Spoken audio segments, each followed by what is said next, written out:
Was my microphone not on that whole time? Anyways, what a great way to start a Monday. Anyways, 600-foot films, starting with F. We scanned a milk crate full of them, and so here's the first one, which is like many of the films are controversial for some weird reason. I don't understand, but here we go. Fluoridation of white paper. Enjoy.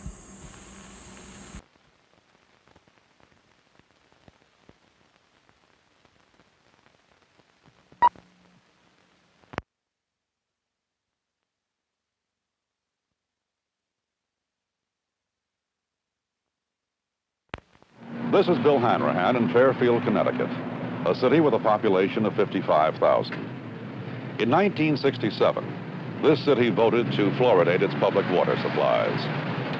Today, it is one of close to 10,000 cities and communities in this country that have fluoridated water. Over 100 million Americans now use fluoridated water daily.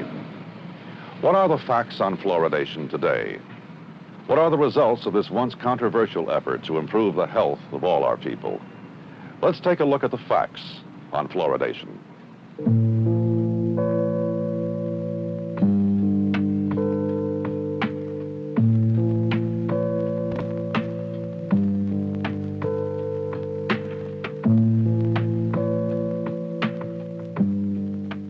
Dr. Joe Reinhardt is a practicing dentist in Detroit who feels very strongly about fluoridation.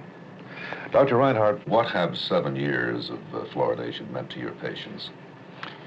It has meant a pronounced reduction in the number of decayed, missing, and filled teeth for those patients exposed to the fluoridated water. I see. Can you actually tell the difference, say, for in a child who is from the Detroit area and a child from outside the area? A child who has grown up in an area with fluorides in the proper percentages in the water exhibits, first of all, about a 50% reduction in the decayed, missing, and filled teeth. Well, now, if there is this tremendous reduction in cavities as a result of fluoridation, why are dentists so much behind this program? Because it permits us as dentists to devote our efforts to those more sophisticated areas of dentistry as opposed to the emergency pain relief areas or the removal or the extraction of teeth that are hopeless. Well, then now, do you feel that fluoridation is an important enough subject for community action? Very definitely, and for the same reasons mentioned earlier, economics and the improvement of the health of the community and the individual.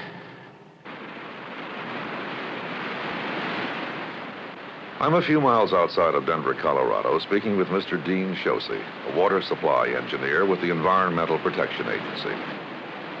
Mr. Shosey, just what is fluoride? The chloride occurs as a natural substance in nature, and it's part of the mineral-containing rock material. And you can see as water flows over some of these rocks, it picks up some of the natural chloride, and it's dissolved in the water. So all waters have some natural chloride in them. Now, there are others that do not have the sufficient amount of fluoride at the optimum level for good dental health. So that fluoride content can be adjusted by adding some fluoride compounds. These materials are added by feeders and they're added to the water supply, generally at the water treatment plant. Is it possible for too much fluoride to be added to the water supply? No, the machinery is very precise and it controls the fluoride content going into the water supply. And then also there are tests run daily by the water treatment plant, and also tests are taken from the water distribution system to determine the amount of fluoride. So there's constant surveillance on it. Can fluoride be harmful? No, certainly not at the level which is being used in the water supply. When we're adding approximately 1 part per million fluoride to the water supply, there's certainly no danger at that level or anywhere close to that level. Is fluoride the only substance being added to the water supply? No, there are many other chemicals which are used to actually treat the water, to remove particles and remove color and so forth in the water treatment process.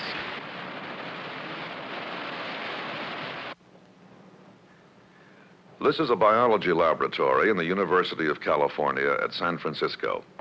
where Dr. Ernest Newbron is professor of oral biology and chairman of the section of biological sciences.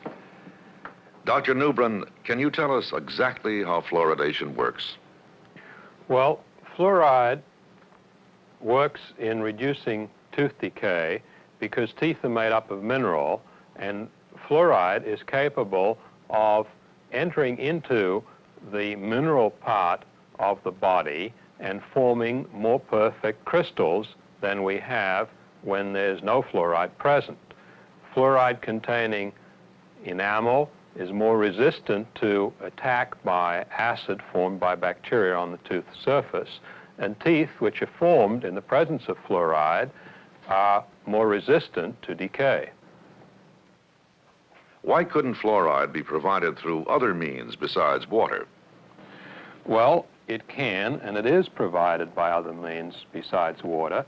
All the other techniques of providing fluoride are certainly more expensive than providing it in the water supplies. We know also that it costs over $2 billion a year to repair the damages caused by tooth decay. It just seems to me that adding fluoride to the water supply is a practical, safe, and economic way of reducing the damages, the pain, the discomfort, and the disfiguration that can occur from tooth decay. This is Harvard University, where we will be speaking with Dr. Jean Mayer, one of the world's foremost authorities in the field of nutrition. Dr. Mayer, why do you think that fluoridation is important? Well, fluoridation is important because preventive medicine and preventive dentistry are important. In this country, we have a tendency to think of medicine as something which happens after the fact. We get sick, then we go to the hospital, we have a cavity, then we go to the dentist, and then the doctors do what they can. Well, how does fluoridation relate to nutrition? Well, it is a problem of nutrition. The element fluoride is apparently needed not only to make a solid tooth, which will not easily become carious, but also, as a matter of fact, for growth. At least we have data now showing that if animals are raised on a synthetic diet containing all the known vitamins and minerals and nutrients, except fluoride, they do not grow properly, and the addition of fluoride restores growth. So that we have to look at fluoride as a nutritional element which is needed and which is often in inadequate amounts, not to prevent growth, but to prevent the formation of solid teeth. How can we be sure that fluoridation is safe? It is now 30 years since some of the artificially fluoridated communities started receiving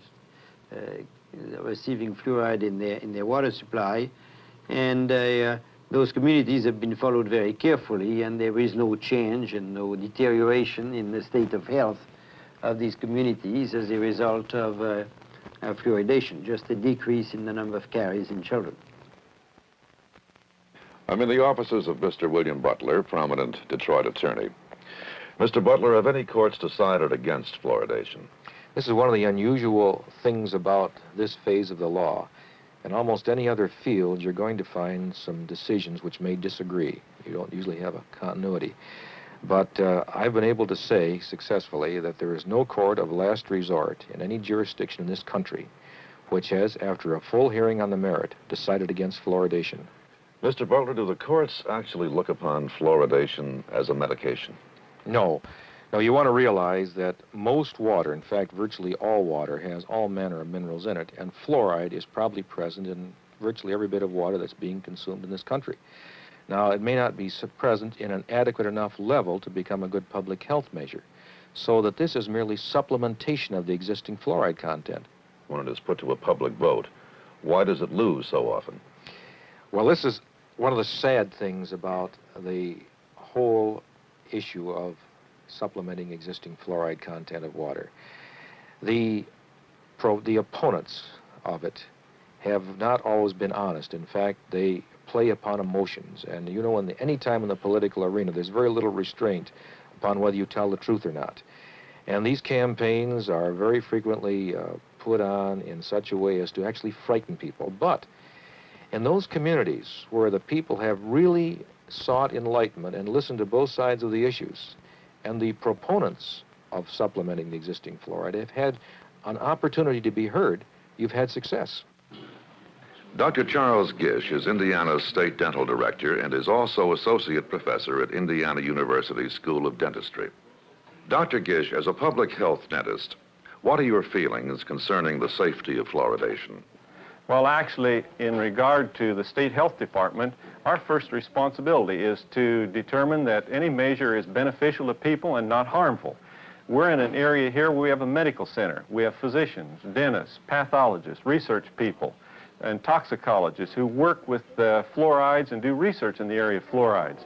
And certainly if there was any possible chance for harm or danger, we wouldn't have it in our water supply, and we've had it for more than 20 years and are quite happy that we do. Dr. Gish, does fluoridation only benefit children? Well, in the beginning, it benefits the younger children, but as these children become older and become adults, the benefits last for a lifetime. Why are you so committed to fluoridation?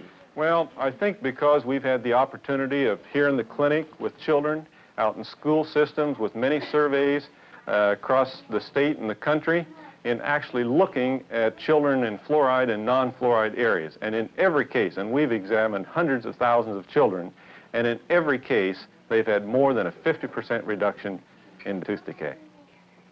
Is fluoridation the only area of preventive dentistry in which you're working?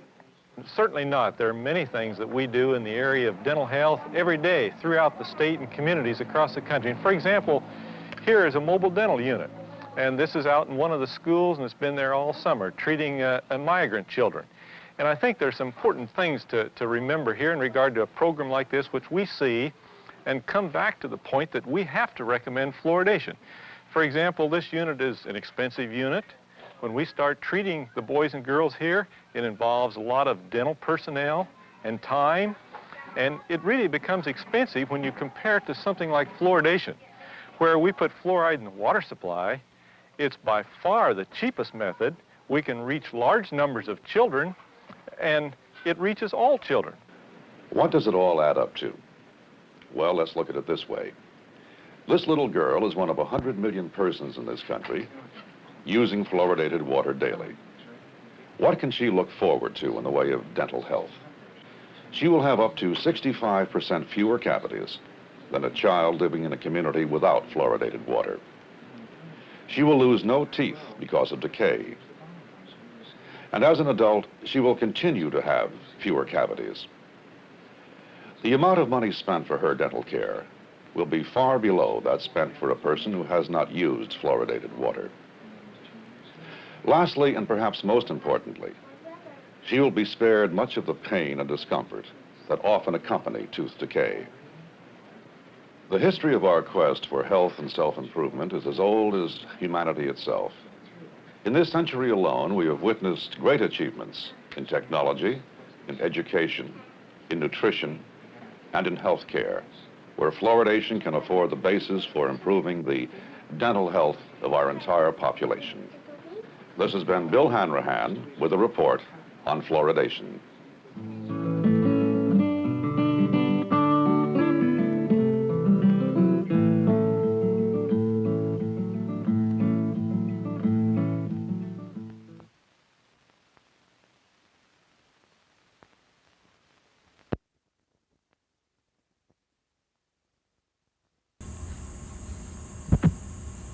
All right, I've turned the microphone on, so you should be hearing me. Yeah, like some crazy accents in there. I'm not quite sure what was going on, but some states don't have fluoridation anymore. How about that? How about that? Moving forward. Okay, this next film is a downer. And it's actually focused on downers. And it features Greg Morris, who you might know from Mission Impossible. Enjoy.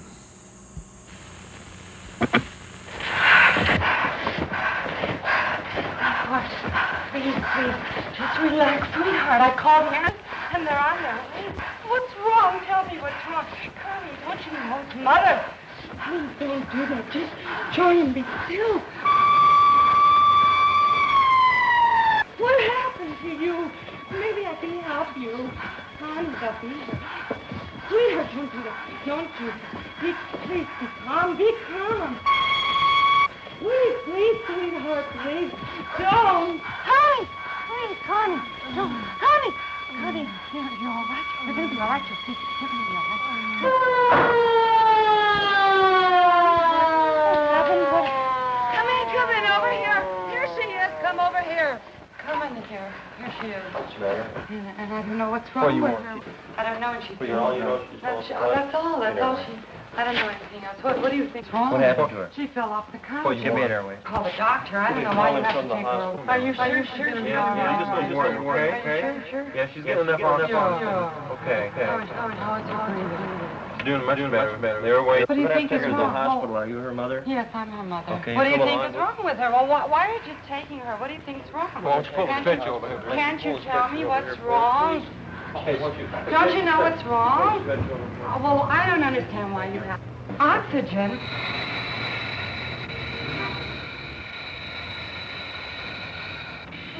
You'll be all right. Don't worry, sweetheart. You're going to be all right.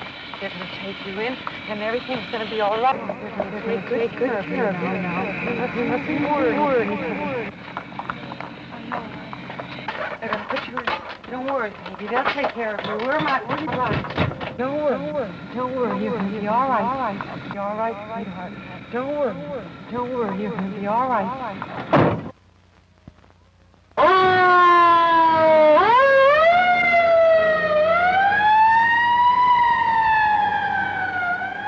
No, this isn't a film about heroin. It's a film about downers, the barbiturate drugs. That was not someone kicking the heroin habit. That was a 14-year-old girl suffering the withdrawal symptoms of barbiturate addiction. Surprised? So was she.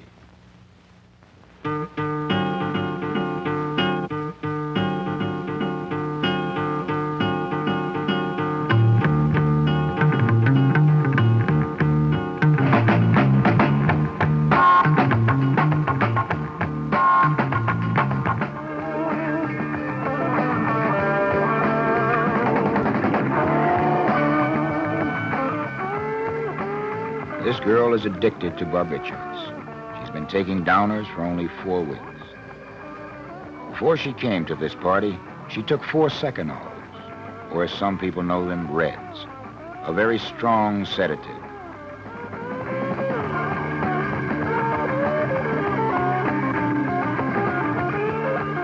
She's so stoned now that she doesn't remember taking them. She'll die tonight because she forgot.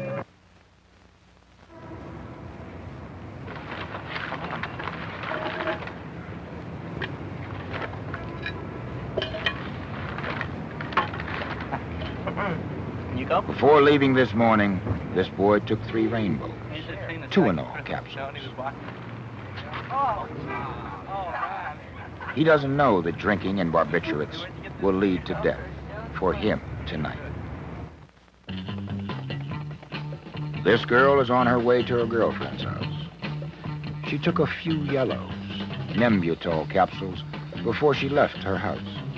Because she couldn't see well enough, and because her reaction time was severely slowed down, she too will be in for a big surprise.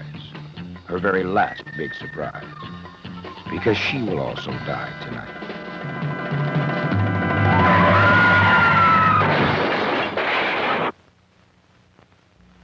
Let's find out what all these kids should have known about barbiturates before they started experimenting with them.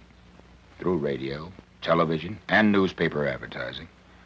We're constantly encouraged to buy the many drugs that are sold in our neighborhood drugstore. Drugs for colds, drugs for fevers, drugs for sore throats, drugs for running noses, and drugs to give you a lift, and drugs to bring you down. Take these sleeping pills over here.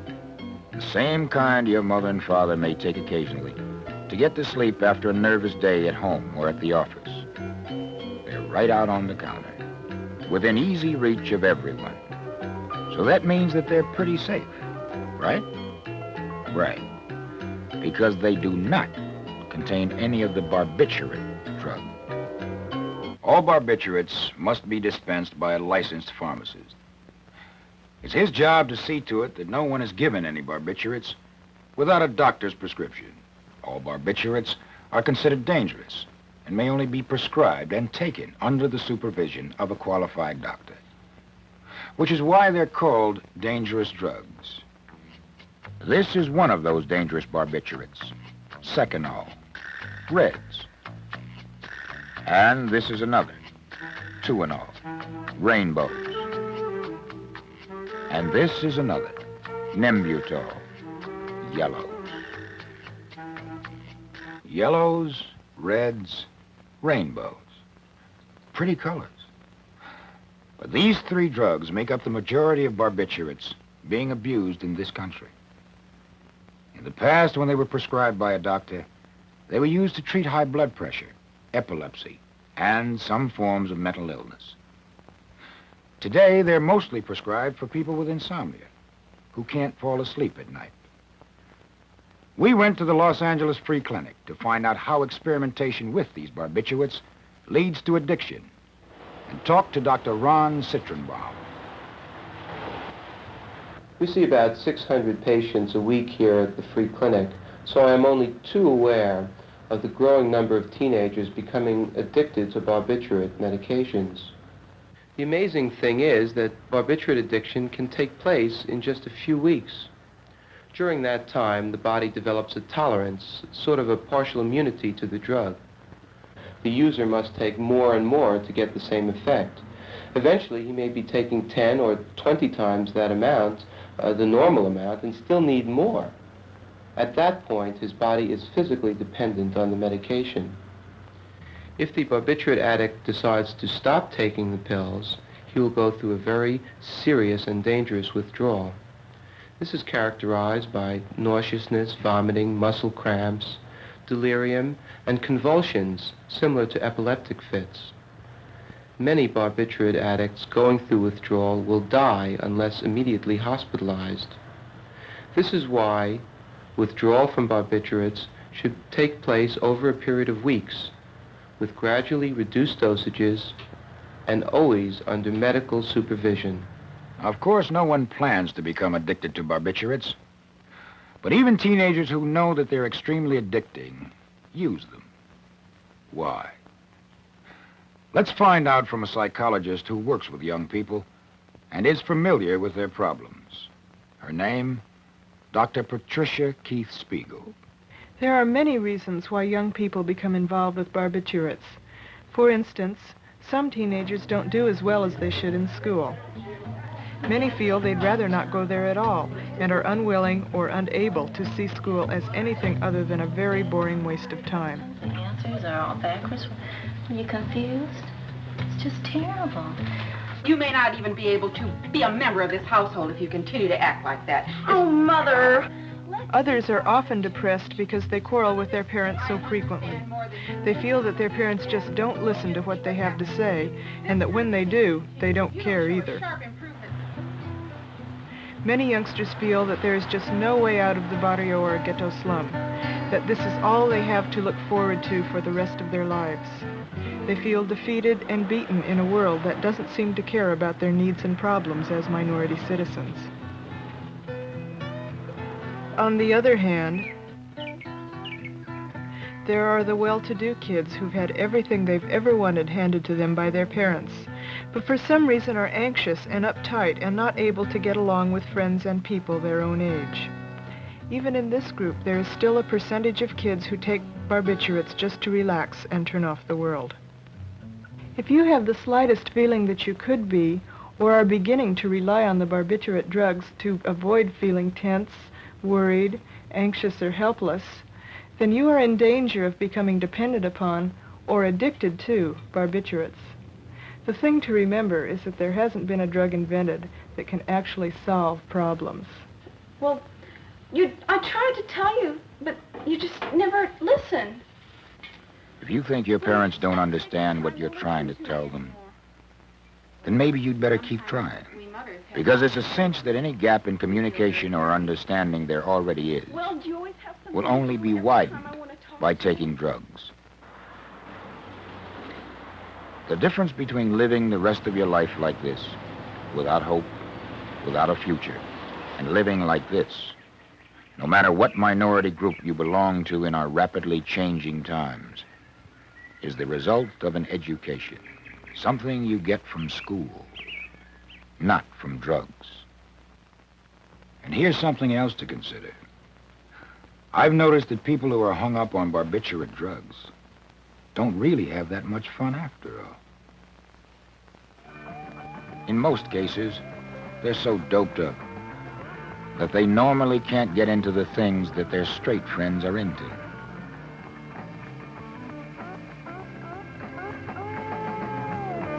Not only are they too tired all of the time, but they don't even have a desire to be with their friends.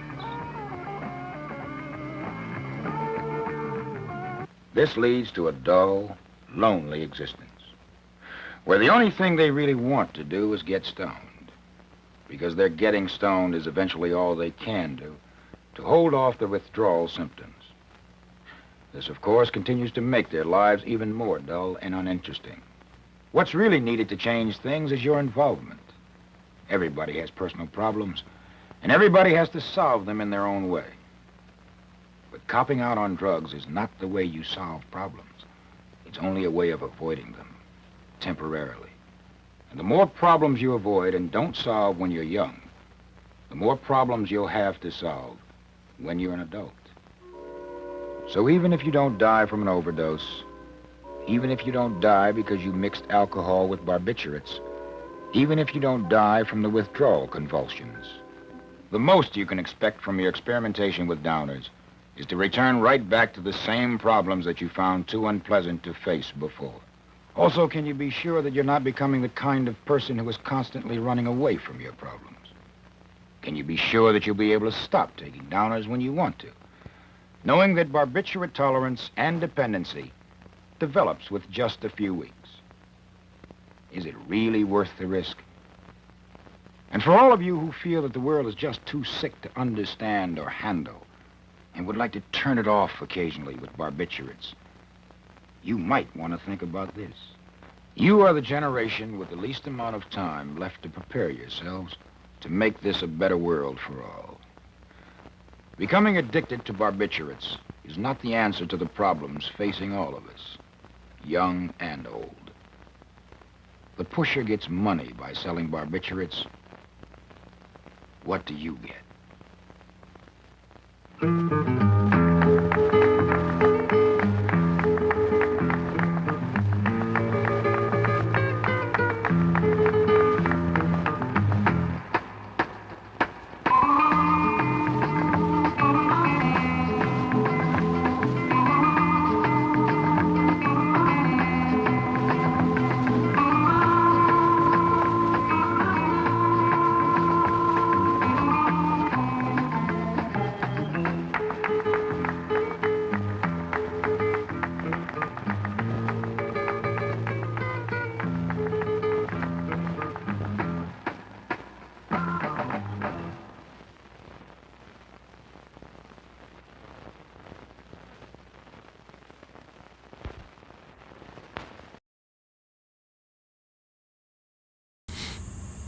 So I have other films in that series. I have Focus on LSD, maybe Focus on Heroin. Let me see. I'm going to look this up. I know this is scintillating to have you watch me type something. But what I want to see, and they have different hosts. So I want to see, it, and they also film in the same kind of living room with the reel-to-reel tape deck. Let's see, what do I have? Let's look real quick. Focus on. Seems to be that. So focus on heroin, focus on downers, which we just watched. And unfortunately, that film was super vinegared, so when I ran it through, I had to toss it. So focus on uppers. Yeah. and focus on LSD and other psychedelics. That's all I have. So I don't know who's hosting these other ones. Tommy Rowe hosts the LSD one. And let's see, heroin. David Hartman, who was like one of the first guests, or one of the first hosts of Good Morning America. In the uppers. Focus on uppers. Greg Morris does that one too. So he does uppers and downers. But are they, I guess the thing I need to see is, do they have all the hosts like balanced on that armrest of that couch? Very uncomfortably. It's like, well, no, if you sit too far on the couch and we can't, the framing isn't right, we can't get the lighting right, so I need you to balance on that armrest. All right, so this next film I've never seen. I've seen the Focus On films, but this one I've never seen. And this is one of the great things about going through the collection. I mean, it is a pain to have to move everything, but I find things that I'm like, oh yeah, I haven't seen this, like for whatever reason. And so we scanned it, and this is first aid for children. And I don't know if this is first aid on children or children, here's first aid lessons that you can learn. So we scanned it, but I haven't had a chance to actually watch it. So it's a 21st century premiere, and you're all there for it. Let's watch and enjoy.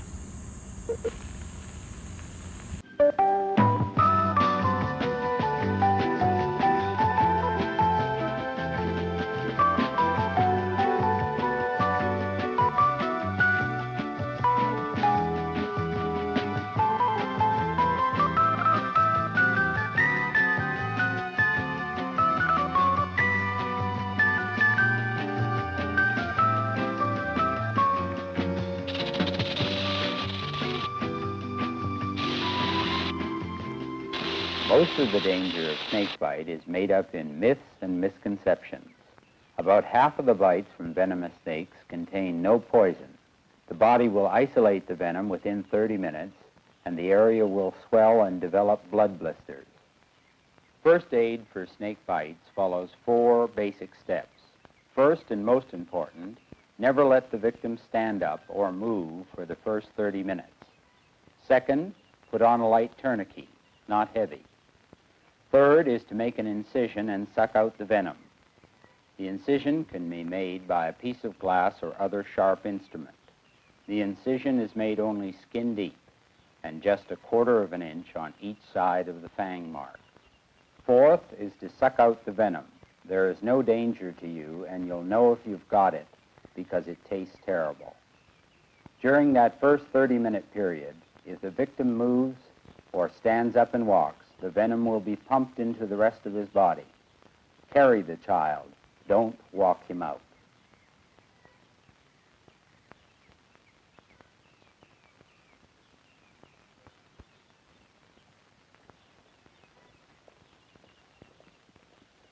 Hello, I'm Dr. Lenosky of the USC Medical School.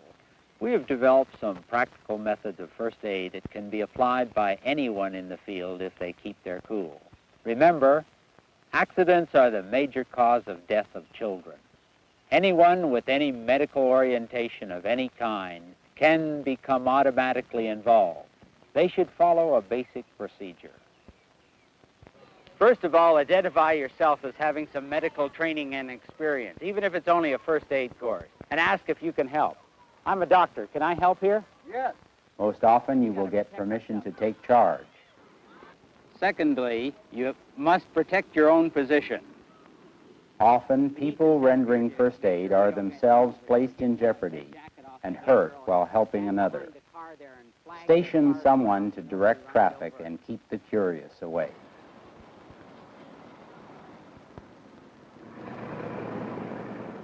Thirdly, you must delegate duties. To get more help, call the police. They can call an ambulance or the fire department. Here right away. Fourth, approach the victim and perform the ABCs of emergency care. A, check the airway. Make sure the airway is clear. B, bleeding. This can be handled by a bystander. Press where it's wet. Usually blood will clot in 5 minutes. C, check for cardiac function. Listen for the heartbeat. If no heartbeat, massage must be started at once, and the victim must be on a firm surface. Caution must be taken not to press too hard on the child's chest. Identify the victim. Look for identification, especially any medical alert tags or other information. Some persons with a medical problem carry medicine with them. A diabetic child in insulin shock has to have sugar immediately, administered any way possible. A child in a diabetic coma, which is very unusual, will not be harmed by sugar.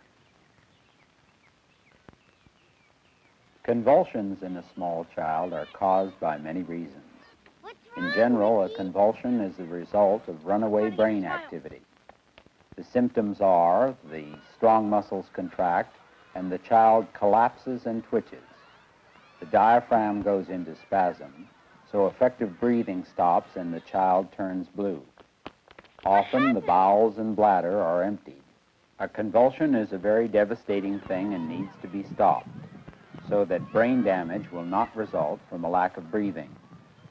Restoration of breathing, supplying oxygen to the brain, is of paramount importance to a convulsing victim. They need oxygen, fast, and mouth-to-mouth resuscitation is effectively used by parents faced with a child in convulsion. Small puffs of air are better than large breaths with a child. The child's lungs are small, and your lungs contain a larger volume of air. A high fever, 103 to 106, especially if developed quickly, will bring on a convulsion. The most important factor in a fever convulsion is not the actual temperature, but the fact that the child has a fever. The best method yet devised is to feel the child's forehead with your forehead, not your hand. If the child's forehead feels warm to your forehead, then he has a fever. In a convulsion, there is no time to take a temperature reading. If the child has a fever, place him in a lukewarm tub or apply wet cloths. Don't bother to undress him. You can do that after the child's temperature is reduced.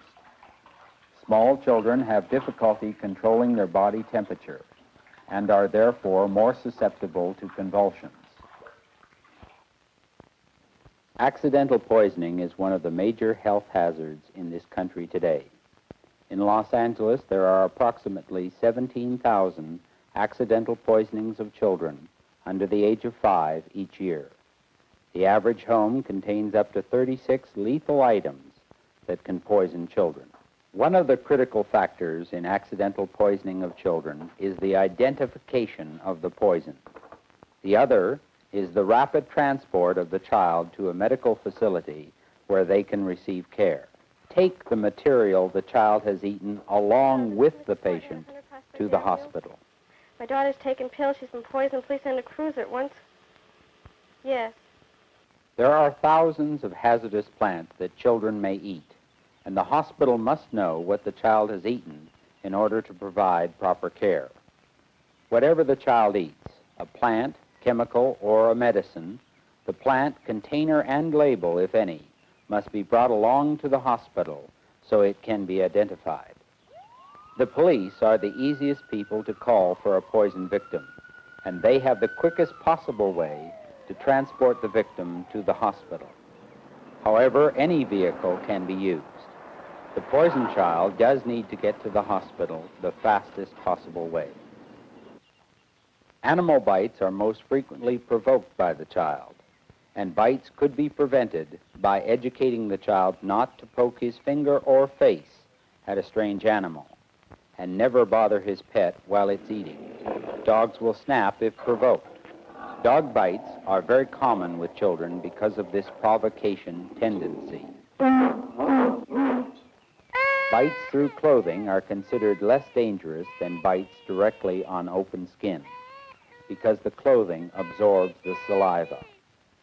Animal saliva is contaminated with bacteria, and tetanus is a greater hazard than rabies. Most children have had their tetanus shots, however, and therefore we don't see many cases of lockjaw. The most important thing to remember when you're faced with an animal bite victim is to get rid of the saliva as quickly as possible. If the bite is through clothing, take the clothing away from the bite. Tear or cut it away if necessary. Wash the wound immediately with anything that's wet, water, soda pop, or whatever.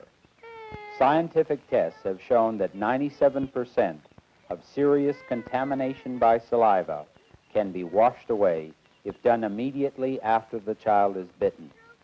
This means right away. Don't wait to take the child anywhere. Wash the wound immediately. The incidence of rabies in bites is very low. Los Angeles County has had only 2 cases from dogs in 3 years. You should make sure that your dog has had its rabies shots. If a child is bitten, see if you can find the dog's owner and check to see when the dog was immunized. Cats don't generally transmit rabies because, like rats and squirrels, they die very quickly from rabies. Skunks, coyotes, and bats are the major carriers of rabies.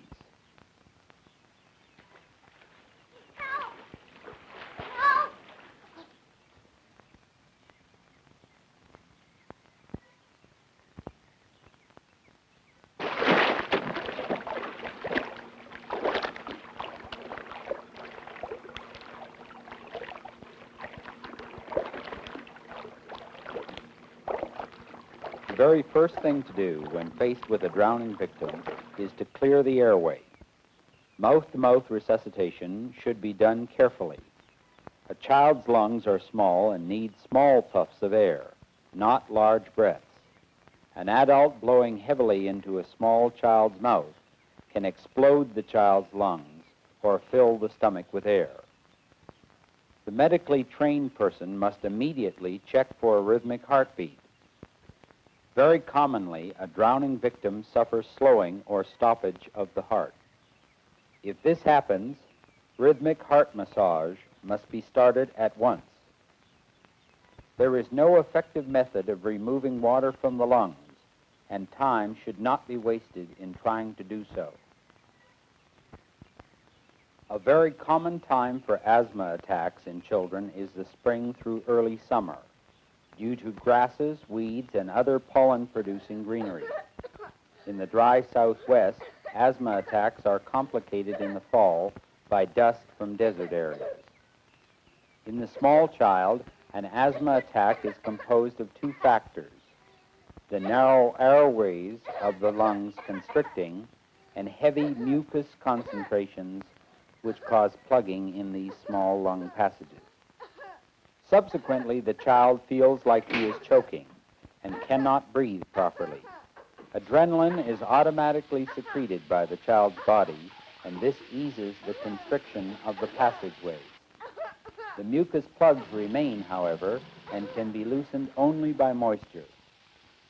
The simplest method of providing moisture to the child is to have him drink large amounts of water in a bathroom with a hot shower running. Inhalation of the humid air and drinking water will soon loosen the mucus plugs. They will come up the throat, and generally the child will vomit, relieving his distress. The mechanism of the burning process in the human body consists of 2 steps. First, the tissue is heated up, and second, it starts to incinerate. In order to stop the incineration, the body has to cool down. So the immediate treatment for a burn is to cool it. Throw a bucket of water on it or dunk it in water. Any burns, like those caused by scalding water, should not be treated by a home remedy, such as grease, oil, or butter. Cover the burn with a wet, clean cloth. Then get the child to a doctor as soon as possible. Amateur sports involving children must provide optimum care for these children in the event of injury. All the silver cups and medals in the world are not worth one crippled child. If a child goes down on the field, you ask one question. What's wrong?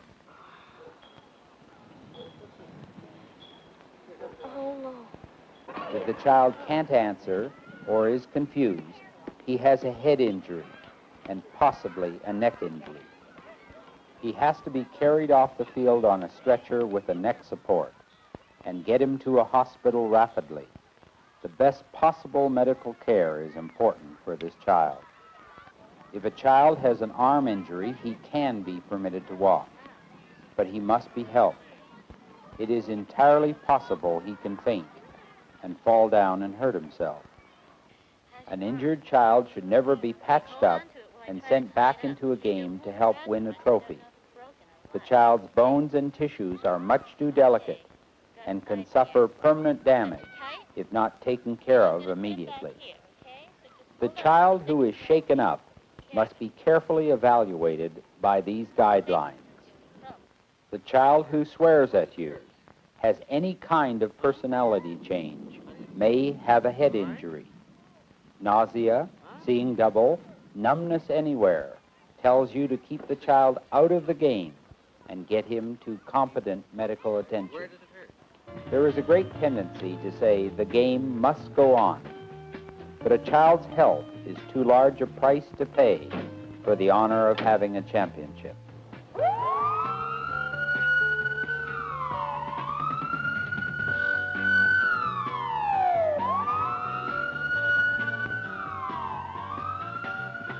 Remember the principles of emergency medical care.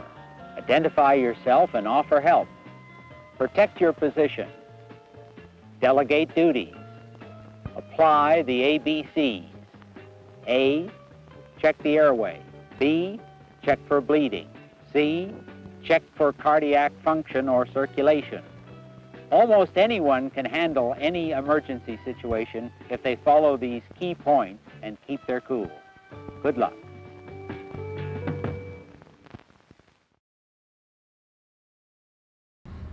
I just want to reiterate that some of the information in this film, a lot of the information in this film is not accurate anymore. The whole what do you do when a kid has a snake bite is not accurate. I think that the cutting around and sucking it out is not good. It's bad. So don't do it. There is plenty of resources from the Red Cross and from other places that have contemporary things about first aid. And so that was first aid literally for children. So children who have been injured, this is the first aid that you do on them. So there you go. Who'da thunk? Okay, so what do we got here? Did we watch this? I can't tell if we did or not. But anyways, we'll just go ahead and soldier through with this. This next film is for physical therapists, nurses, I think. It's for today and tomorrow. It's such a generic title. It's like, what could this be? So, enjoy.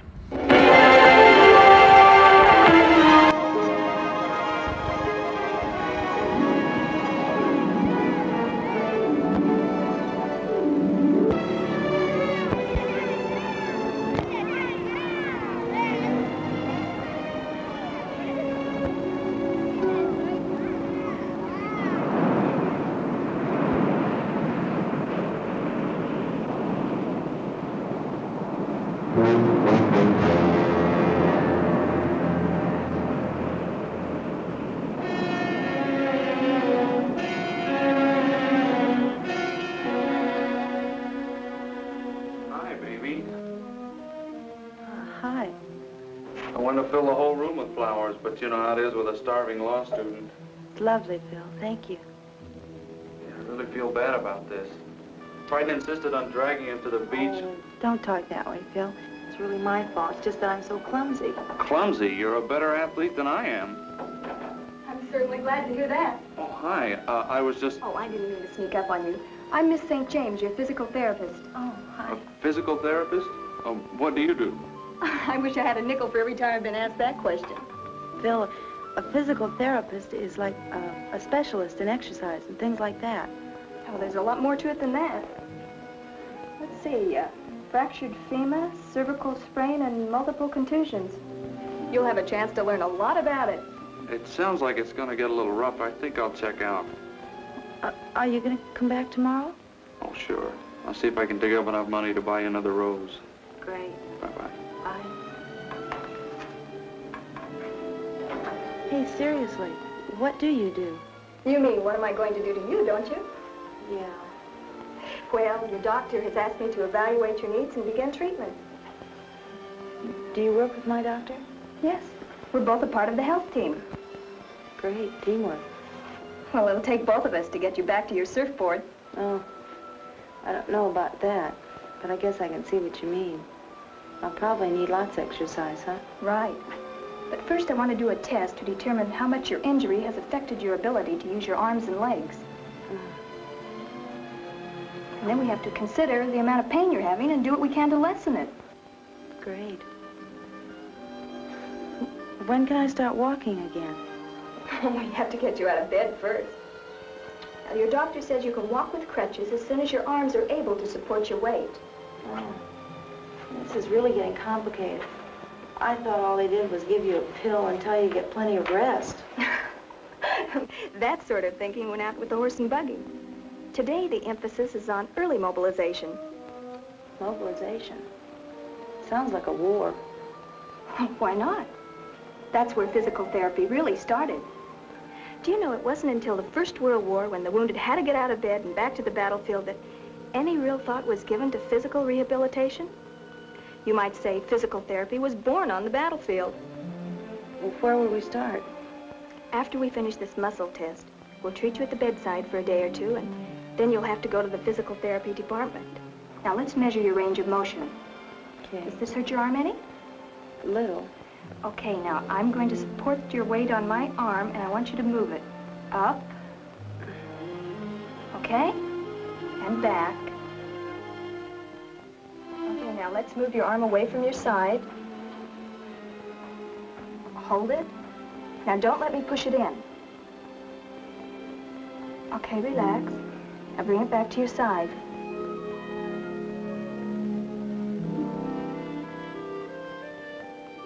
It wasn't easy to walk on crutches, but once I mastered them, I could get back to the dormitory by myself. With Miss St. James' help, I improved rapidly.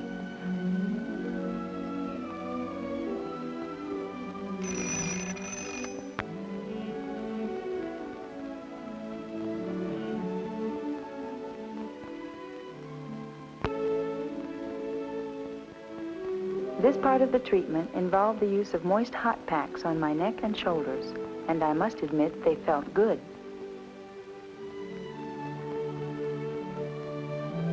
The treatments went on, though, only now I was an outpatient. Well, this is the last of your prescribed ultrasound treatment, Judy. I was just getting attached to that thing. What do you plan on taking when you go back to school? Oh, I don't know. I really can't seem to make up my mind. You mean no special interests? So far, just dancing. Well, what about the sciences? I like them. But, you know, I'd really rather do something where I'm working with people. Oh, you mean like I do? Uh-huh. I watched you around here at the hospital. And lately I've been thinking about it, too. Where did you go to school? Well, my first 2 years of undergraduate work were at Valley Junior College. Then I transferred to Stanford University in my junior year and graduated with a Bachelor of Science degree in physical therapy. Now I've just completed my master's degree in physical therapy here at the university, and I plan on teaching school here this fall. Do you think it'd be too late for me to try to study a physical therapy career? No. As a matter of fact, if you're really interested, I'll get a brochure for you from the American Physical Therapy Association that tells you a great deal about our profession and what it takes to become a physical therapist. Gee, that'd be great. I'd really appreciate that, because I don't know what I'm going to take next fall. Well, you'll have all summer long to think about it. Yay, all summer. I'd been thinking about physical therapy all summer and decided this was the career for me. It's a profession in which I felt I could make an important contribution.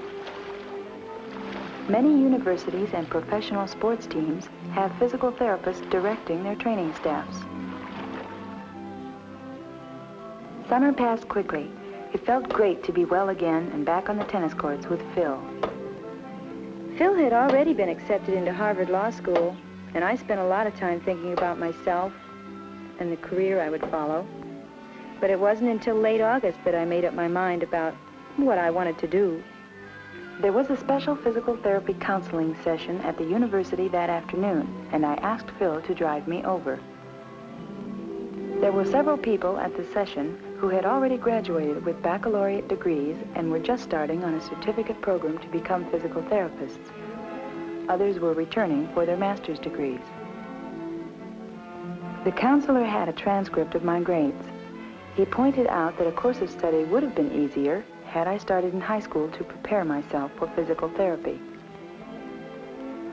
However, by completing undergraduate prerequisites for junior and senior physical therapy courses during my first 2 years in college, he felt that a course of study could be outlined.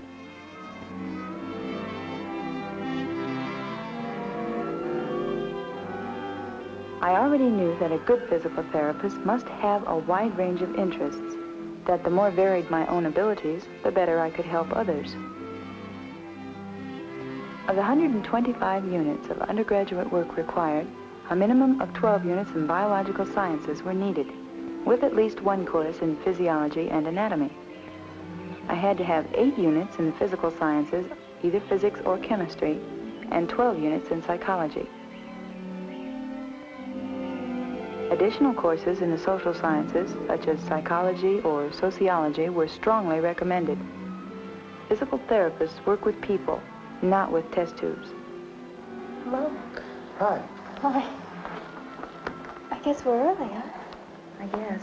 At least we'll make a good impression on our first day. Well, I guess we're all a little nervous. My name's Don Matthews. I'm Ellie Waterfield. I feel the same way I did the day I started school.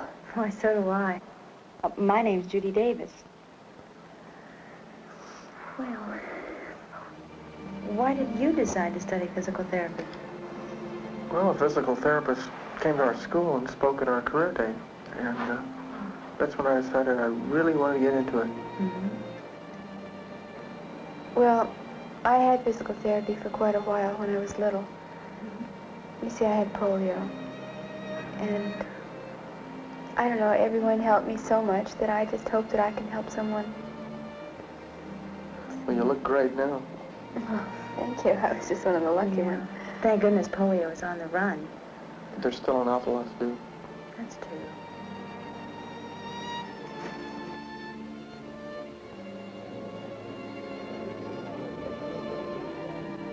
Good morning. Welcome to the course. Today we will start with an introduction to the theory of therapeutic exercise. Later on in the course, we will have opportunities to make practical application of this knowledge. The year flew by, and then it was September again. I was ready to begin my upper division physical therapy courses. Time goes quickly when you're doing something you like. Principles and theories learned in the classroom are reinforced by demonstrations of their practical application in the treatment of patients.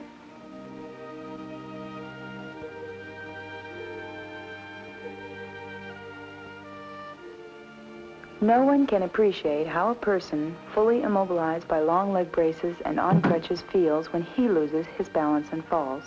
But by experiencing this sensation, we learn how to teach patients to fall without injuring themselves. Testing devices are used to determine the presence or absence of damage to nerves outside of the central nervous system. Physical therapy includes many areas of learning. Some of these are anatomy and physiology of the human body. In addition, lectures in medicine, surgery, orthopedics, and pediatrics provide broad understanding of patient care and treatment.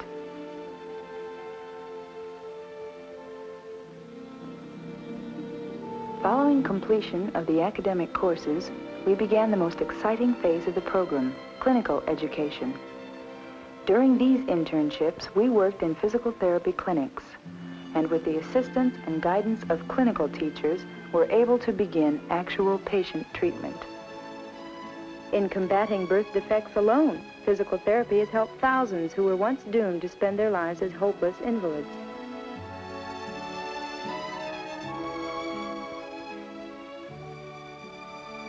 Ellie's first clinical experience was at a children's hospital, and her first patient had polio.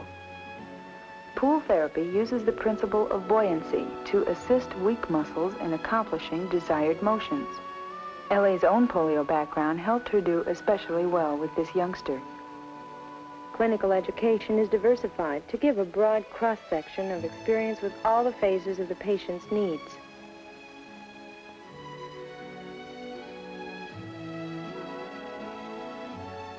We learn to work not only with the patient, but with the patient's family and other members of the health team as well. There are many fields where physical therapy is making contributions. Patients with industrial injuries can return to work sooner and with less after effects. Arthritis, aging, chronic disease, nerve and brain damage, all can be improved through the use of physical therapy.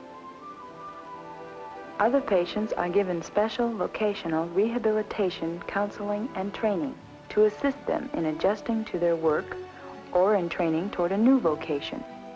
One of Don's clinical affiliations took him to the Veterans Administration Hospital.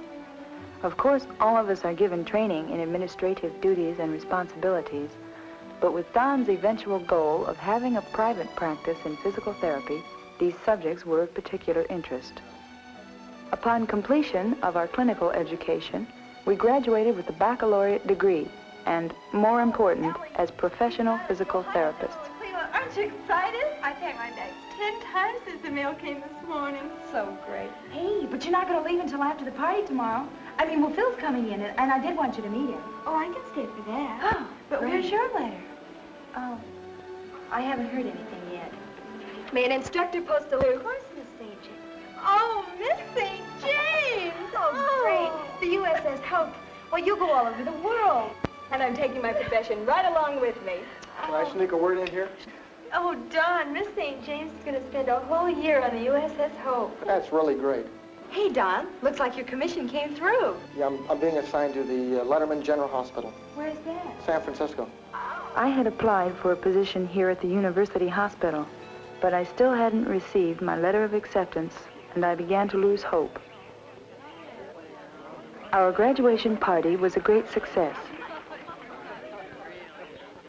Miss St. James gave us a few parting words of encouragement, congratulations, and advice. But the most wonderful words she said were, "Judy, your application to work at the University Hospital has been accepted. Congratulations." At last, I was a part of my chosen profession. A profession where I can see the results of my work and know that it means something for today and tomorrow.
Cinema Pictures Incorporated is like one of the most generic names for a film production company, and it almost makes me think that they made porn, because it's so euphemistic. Oh, I got a job at Cinema.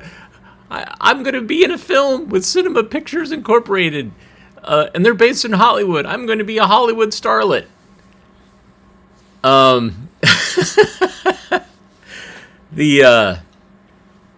Wow, that was incredibly dry. And it was basically, the narration was just, I'm reading this piece of paper and I'm giving no expression whatsoever. And it's not conversational. It's just me retelling this story. We certainly have films like this in our collection, and wow. So I hope you enjoyed today's second installment of F's 600-foot F films. We have some more that we scanned, and I'm gonna go put these in the film vault and get some new ones.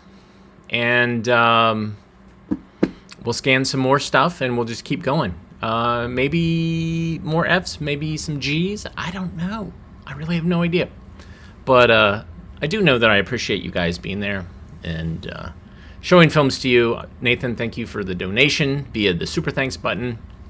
Other ways you can support us are hitting the thumbs up, hitting the like button, watching other films in our channel. I'm noticing, so thankfully Story of Lead has kind of sunk down a little, and Basic Computer Terms, which is a film I just recently uploaded within the last couple of weeks, is up. But you know what's coming back? Rabies. The Rabies film is once again getting some eyeballs, even though I don't know why. Maybe it'll give us a big jump again this year. I mean, certainly rabies is a problem in our part of North Carolina. There's some rabid foxes causing problems. But I don't get it. Story of Lead and rabies, they just keep bubbling up during the summer. So, you know, watch Basic Computer Terms, or watch something that's new, a new video, a new film, so we can bring those numbers up. Anyways, thank you so much for watching again, and we will see you tomorrow. Everybody take care. Keep cool. It's really hot here in Raleigh, so keep cool. Take care.